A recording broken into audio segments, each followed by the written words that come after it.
What's good YouTube, PokePhD here. Welcome to another Pokemon Top 5. Today we're going to be talking about the top 5 cards to collect, in my opinion, from the latest and greatest Sword and Shield set, Crown Zenith. Just before we get into the top 5, this is going to be a kind of combination of maybe my opinions on the card, how I feel towards the cards, and generally the sentiment I expect towards the market for these specific cards. So as I said, a combination of those two. So there's going to be some bias in there, and maybe for that reason you disagree with some of the cards that I've got on this list, but feel free to share if you do so. Also, if you aren't subscribed already, please do so. That would be very much appreciated, and leave a like if you enjoyed the video. Now let's get straight into things.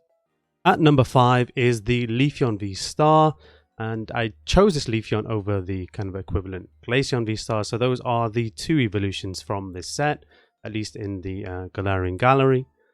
The reason why I included the Leafeon over the Glaceon, and for me it was quite close. Firstly, obviously I've already mentioned that it is an evolution and they are extremely super popular cards. And also I just think the kind of the aura, not aura per se, but like the positivity that you get from this card over the Glaceon, which is obviously kind of got that blue tinge, and it's quite a cold card, whereas this is warm and there's lots of green and yellow, that kind of thing. I think generally I just prefer the art of this card over the Glaceon. Although again, the Glaceon's a fantastic card, and I really thought I had to think hard between this and the Glaceon to include at number 5. But I think Leafeon is certainly a worthy top 5 card. At number 4, and this is going to be a very biased pick, is the Origin Form Dialga V-Star. And the reason why I put this at number 4 is, well, of course, it's one of the Chase Gold cards in the set behind the other Gen 4, the other Diamond and Pearl legendaries. I am a big Dialga fan, so that's probably the main reason this is here at number 4. But I mean, you can't argue against, you know, these gold hits within the set. You could easily replace this Dialga with the Palkia, for example.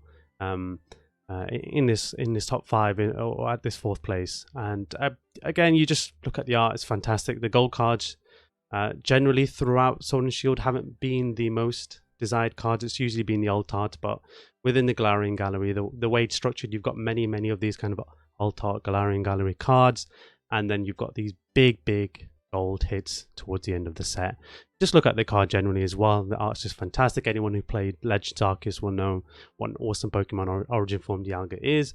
And then of course you've got the amazing background with this card, which fits together with the other 4 gold cards in the set. So pretty much non-brainer putting one of those gold cards in this top 5 even, and a great card to have in 4th place.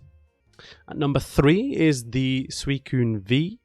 I think probably not difficult to justify having the Suicune in here. You can see this, the fantastic background here is probably what does this for most people. Suicune's a likable Pokemon. It's certainly not the most popular Pokemon, but then we've got this insane astronomical background, you know, like some kind of aurora. You've got the meteor shower, you've got all the stars. It's such a beautiful image.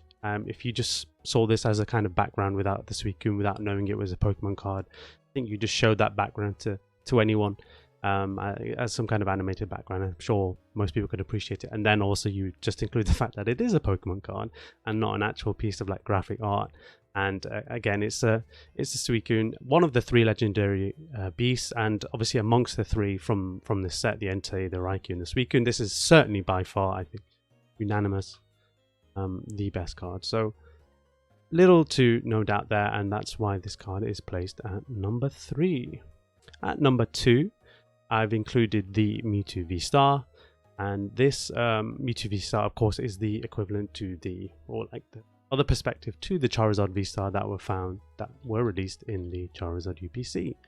So first things first, awesome artwork. Obviously you've got this kind of ongoing battle, and you've got the perspective on the Mewtwo this time, as I said, with the UPC promo being the opposite. But I think generally just there's a lot going on, of course, and I think that's going to put a lot of people off.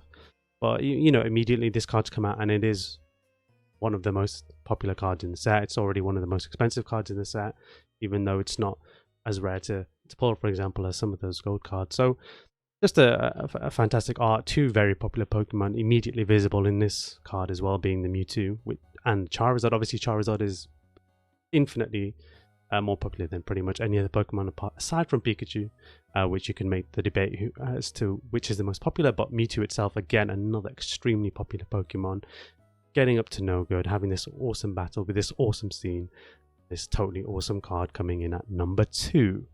And finally, at number 1 is going to be the Giratina V-Star. So I guess I kind of just had to put this in there just for the fact that Giratina has pretty much been a big part of the end of Sword and Shield. Obviously had the alt art in Lost Origins, and now of course has this probably, for most people, the most sought after card for Crown Zenith, and it's amongst a glorious number of amazing cards that Giratina is kind of picked out to be that best card. It is the most expensive card in the set by far.